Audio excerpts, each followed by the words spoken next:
সাদা তেল দিয়ে দিয়েছি, ওর মধ্যে একটু সামান্য নুন দিয়ে দেবো। তারপর এক এক করে এগুলো ভেজে নেবো। প্রথমে আমি পনিরটা ভেজে নেব।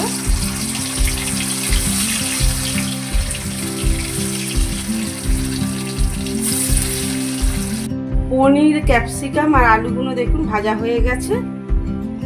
বানাবো দেখুন, এখানে আমি আদা নিয়েছি, আদা দিলাম, টমেটো দিলাম, দুটো লঙ্কা দিলাম, আর চাল মগজ নিয়েছি, এটা আমি দিয়ে দিলাম।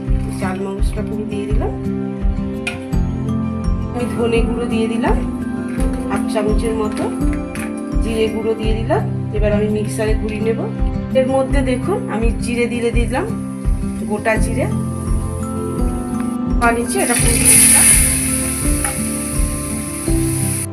1 চামচের মতো হলুদ দিয়ে দিলাম, স্বাদ মতো নুন দিলাম, স্বাদ মতো একটু চিনি দিলাম, সামান্য একটু কসুরি মেথি দিয়ে দিলাম। যেগুলো ভাজা হয়ে গেছিল সব দিয়ে দিলাম। সামান্য একটু গরম মশলা দিয়ে দিলাম।